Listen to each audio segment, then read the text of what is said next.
Mainit na balita. What will happen if we prematurely dismiss the case and the Supreme Court subsequently grants the MR? Question, Mr. President, is speculative. Yes. We cannot speculate.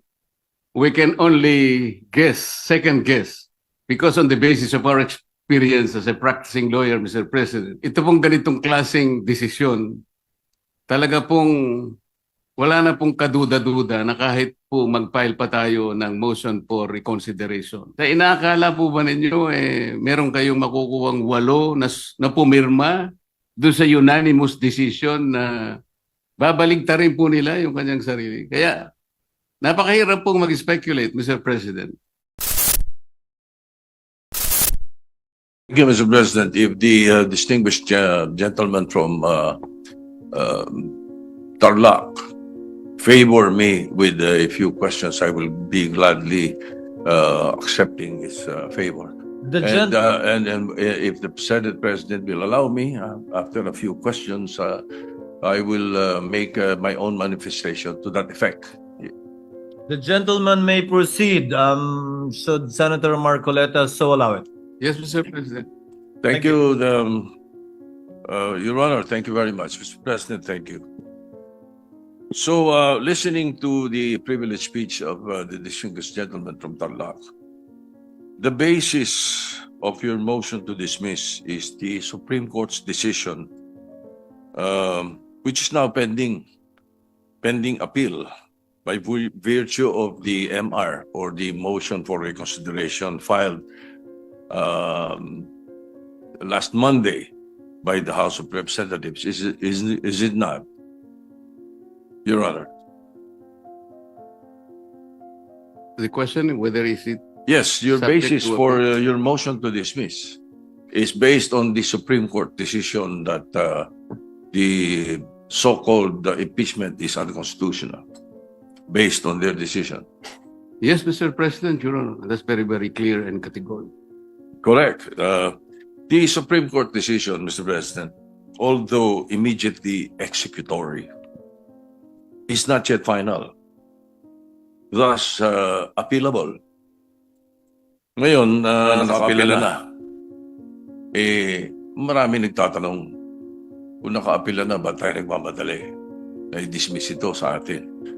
So may I ask the gentleman, what will happen if we prematurely dismiss the case and the Supreme Court subsequently grants the MR and reverses its own decision? The question, Mr. President, is speculative. Yes. May I have a speculative answer, Mr. President? We cannot speculate. We can only guess, second guess, because on the basis of our experience as a practicing lawyer, Mr. President, ito pong ganitong klaseng desisyon, talaga pong wala na pong kaduda-duda na kahit po mag-file pa tayo ng motion for reconsideration. We are hoping against hope. It is as if we are wishing for the moon. Palagay nyo po, palagay nyo lang po merong isa na nag-reverse. Hindi rin po ma-overturn eh. Kasi po ang kailangan po ninyo ay 8 ang mag-reverse. Sa inaakala po ba ninyo, meron kayong makukuhang 8 na pumirma doon sa unanimous decision na babaligtarin po nila yung kanyang sarili. Kaya, napakahirap pong mag-speculate, Mr. President. I will accept the answer of the gentleman, but I have done my research, Mr. President. And to remind everyone, the reversal of the Supreme Court's own decision is not impossible, even in landmark cases. In the case of Labugal-Bilaan Tribal Association Incorporated versus Victor Ramos, GR number 127882, December 1st, 2004, questioning the constitutionality of Republic Act 7942, or the mining law, the Philippine mining law. The Supreme Court granted the MR, reversing and setting aside its earlier ruling And also, Mr. President, just a few days ago, the Supreme Court reversed its own ruling on the definition of a stockholder. This is the case of Lily Lopez versus Lolito Lopez with GR numbers 25497-957-58. So, may kasabihan po tayo, ang tumatakbo ng matulin, kung matinik ay malalim. Kaya dapat siguro pag-isipan muna natin kung tama ba na bago magdesisyon ang Supreme Court, basta ibasura na natin ang kaso na ito. Unang-una po, Mr. President, gusto kong malaman, yung po bang mga kasong sinabi nyo, unanimous decisions po ba lahat? I am not sure about that. But one thing I can say is that if there is a mistake, a unanimous decision could become a unanimous mistake. Wala pa pong nangyaring gano'n, Mr. President. At saka po tayo, pag nananakbo, ako po ay nakasapatos at saka sa kalsada kaya hindi po ako matitinik. Well, Mr. President, there's always a first time. Regardless of whether it's unanimous or not, unanimous decision does not bar an appeal or a reversal, Mr. President. That is one thing for sure. Now, secondly, where is the ball, Mr. President? Or meaning the impeachment case itself? Is it in the Senate or in the impeachment court?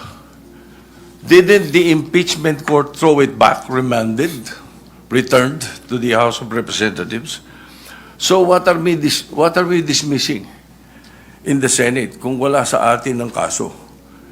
Can we continue hearing the case and dismissing it without the impeachment case in our hands? Can we throw the ball out when the ball is not in our possession?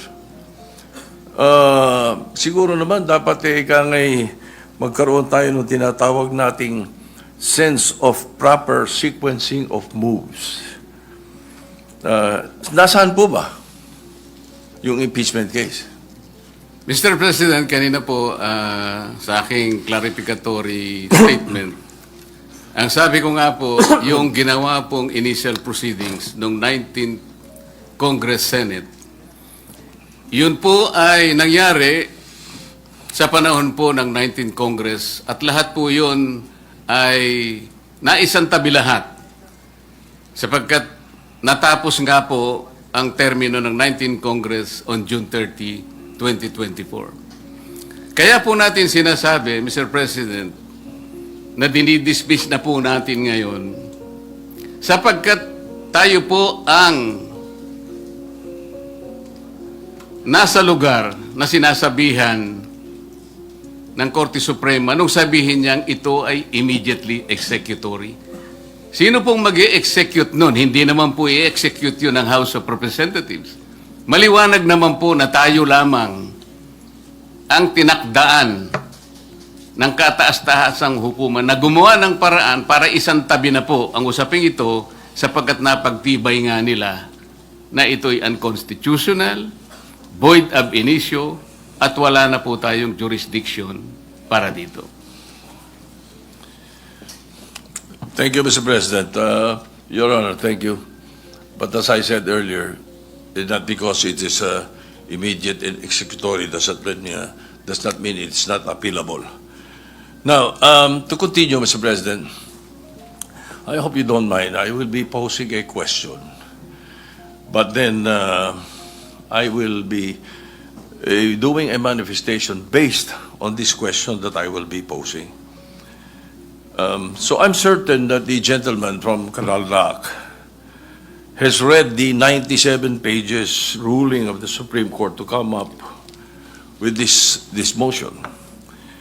So the question is, must we agree on the statement of the decision of the Supreme Court on page 3, page 56, as basis that the one-year ban has set in? With that question, allow me to proceed with my manifestation with your permission, Mr. President. for the benefit of our colleagues, my colleagues, the last paragraph of page 3 states that, quote, since the 19th Congress terminated, the 3 impeachment complaints became enacted upon, end of quote. Again, this was reiterated in page 56, second paragraph of Roman numeral 5. It says, quote, the House of Representatives, however, was unable to act on the first 3 impeachment complaints because of the adjournment of the 19th Congress. To continue, for constitutional purposes, the first 3 complaints were effectively dismissed. In both instances, Mr. President, the Supreme Court was referring to the February 5, 2025 adjournment. But they have, erroneously believed that the said adjournment is the same adjournment with the sine die adjournment that ends a Congress. It is not. February 5 did not terminate the 19th Congress as stated in the decision. The sine die adjournment of the 19th Congress was on June 13, 2025, wherein the last session day was last June 11. Mr. President, and for the information of the public, there is a world of difference between adjournment versus adjournment sine die. Sa atin, pag nag-adjourn tayo for the Christmas break, nag-adjourn for the Easter break, nag-adjourn for the election period, nothing dies. Treaties, bills, resolutions, anything filed continues. It is never archived. Well, perhaps the lawyers of the ponentes did not realize that, or they were not familiar with the rules of Congress.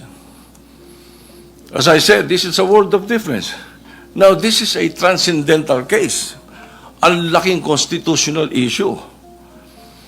Wala man lang oral arguments, or at the very least, a consultation with some members of Congress or members of the bar na nakakaintindi ng rules ng Congress regarding the procedure. In that matter alone, Mr. President, kasabihan ninyo mga lawyer, falsus omnibus, falsus unos, falsus omnibus. Mistake in one, mistake in all. In that manner, they wouldn't have decided based on their unfamiliarity with the legislative process. May mali agad eh. Pati ba legislative rules natin gusto nilang palitan? Ganun ba yun? Maybe not everyone may appreciate the importance of the legislative calendar of Congress. But us, it is a big deal. That's why I'm stressing this point. Concurrent joint resolution pa nga when we approve this calendar, only to be misinterpreted and used erroneously in this case. Nag-adjourn daw yung 19th Congress. Kaya na-archive lahat. Now, may kinopya lang, kopya, mamali pa. Sabi nga kanina ng ating distinguished gentleman from Tarlac, hilaw yung complaint. Hilaw din yung decision.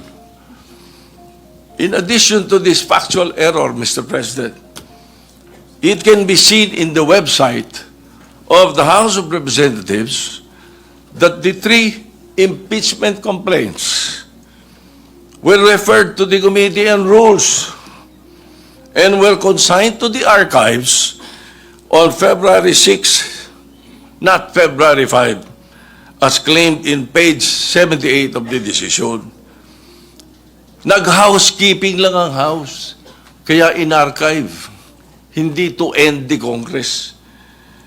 This archiving were not the results of the ending of the 19th Congress, but because of the fact that the fourth complaint were already filed and transmitted to the Senate. Eh dito pa lang, Mr. President, pilit na patunayan na barred ang fourth complaint. Kapag ayaw, may dahilan. Kapag gusto, may paraan. Now, to continue, Mr. President, and this is very much related. The Supreme Court, by the way, if it is wrong, if the complaint done by the House of Representatives was wrong, we cannot correct a wrong with another wrong. The Supreme Court essentially amended the Constitution by removing the third mode of filing of impeachment complaint. This third and speedy mode was enshrined there for a reason. In times that there is an urgent need to impeach a person who is influential and powerful and may use his position to evade the law, the third mode, which is the fastest way, was provided in the Constitution. Why did they ask? Why don't you ask the authors of this provision in the Constitution? Constitutionalists or CONCON delegates Munsod, Ascuna, Sarmiento. So, Mr. President, continuing, if the Supreme Court is now changing the meaning of initiating, then at the very least, please apply it prospectively. However, they are applying this new ruling retroactively, which is a violation of the doctrine of operative facts. Kung ganito kanilang kagustuhan, at susundin natin basta-basta, apektado din dito yung nakaraang impeachment, the impeachment proceedings. In the words of retired Supreme Court Senior Justice Antonio Carpio, I quote,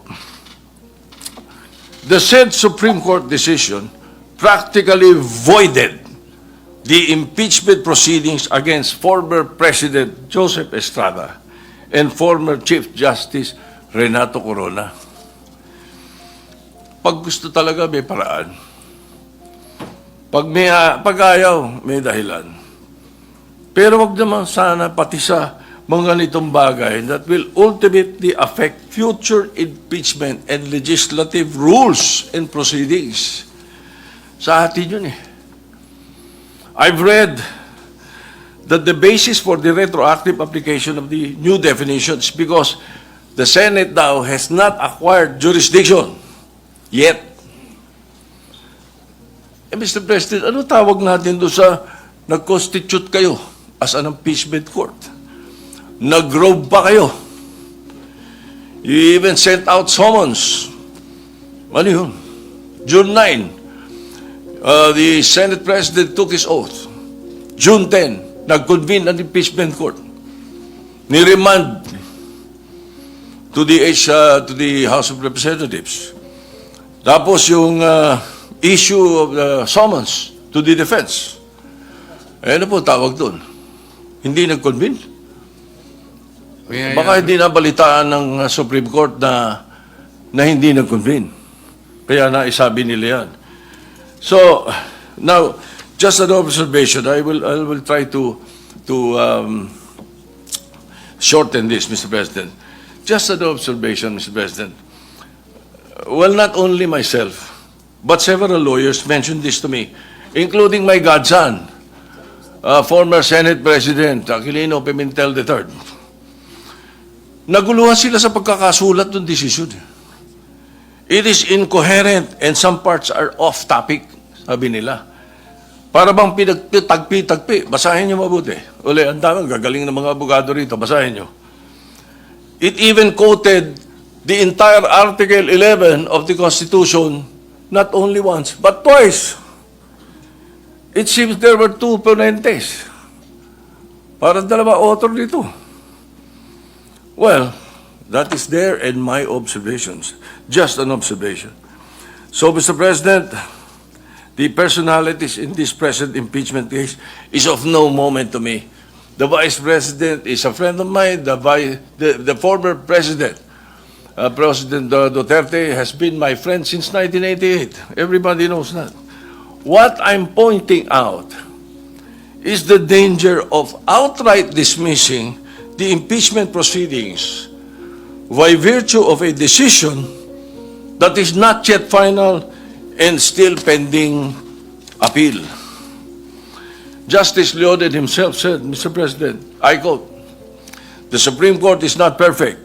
Citizens and academics certainly have the right to call attention to the fallibility of the courts." Tama po yun. There is no perfect institution. Even Supreme Court ka, pwedeng mag-commit ng grave abuse of discretion or culpable violation of the Constitution. A case decided unanimously does not mean that it is infallible. For all we know, it is a unanimous mistake. That again can be corrected by setting aside and reversing prior pronouncements. Again, they have filed, the HRP has, the Office of the Solicitor General has filed the MR last Monday. So, in this regard, we shall wait for the resolution of the MR. Please, let us allow and give chance to the Supreme Court to rectify its decision, which contains clear and blatant errors. For their sake and for the sake of future proceedings, let us not dismiss forthwith. And in that light, considering the motion of the gentleman to motion to dismiss, I move to table the motion to dismiss. A motion to table has a higher precedence than a motion to dismiss. Thank you, Mr. President. Mr. President, may I have a quick reaction to the manifestation of the gentleman? The gentleman may do so if he so desires. Mr. President, in the answer of the Solicitor General in behalf of the House of Representatives, there was already a categorical admission that the three initial complaints prior to the fourth one were dismissed because they were all archived. As I have said, archiving is not part of the rules of impeachment of the House of Representatives, but they just did it. Palusot lamang po yun, Mr. President. Paano mo i-archive nang hindi mo susundin yung tatlong steps na sinasabi ng sarili nilang tuntunin? These are not baby steps. These are constitutional steps. At kanina po ipinakita yung slides na yung inclusion in the 10th session day is constitutional. The referral to an appropriate committee is constitutional. There was no referral to any committee. Ang ginawa po nila, tinransmit nila sa Senate without requiring themselves to observe another provision of their own rules. This is to refer to the Justice Committee, where the Vice President might probably be given at least a modicum of right to defend themselves. That is what we call due process. Wala po eh. Inakala po nila na kapag may 1/3 na or more, ay pwede na nilang huwag gamitin yung Section 2 ng kanilang rules. Hindi po nakalagay yun eh. So hindi na po kailangan na i-distingue pa natin yung adjournment and sine die adjournment. Kasi inadmit na rin po na in-archive nila kahit na wala po sa tuntunin. Kanina sa manifestation, tinanong din po. Kung wala tayong jurisdiction, Eh, paano yung unang initial proceedings? Pwede po yung initial proceedings ninyo will be considered under the doctrine of operative facts. Hindi pa po na-declare na wala pang jurisdiction ang Senate at that time. Ngayon lang po nangyari. Kaya po yung ginawa ng Senate of the 19th Congress, tama pa rin po eh. Wala pa pong declaration noon. Kaya lang, ang kagaya po ng aking clarification na sinabi, all these initial proceedings conducted in the Senate of the 19th Congress were not officially transmitted to the 20th Congress where I myself belong, a Congress of different composition.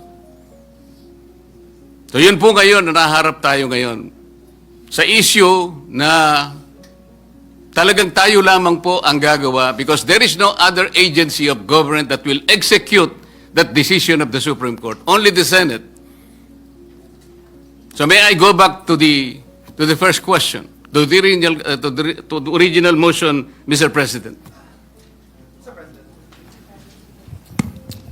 Mr. President, if I may. Majority Floor Leader. Thank you, Mr. President. With the indulgence of my colleagues, Mr. President, our Senate Minority Leader, Senator Soto, and first movant of the motion, Mr. President, Senator Marcoleta, may I respectfully appeal, Mr. President, of our, and remind, Mr. President, our colleagues of our concurrence during our caucus held last week that we will debate on this and talk about this and discuss this matter, Mr. President. But if the Minority Leader would continue to insist his motion, Mr. President, we have no other choice but to dispose with the motion of the Minority Leader, considering that it takes precedence, Mr. President, with the motion of Senator Marcoleta. It is the understanding of the Chair that during our all-member caucus, which the Chair announced in plenary,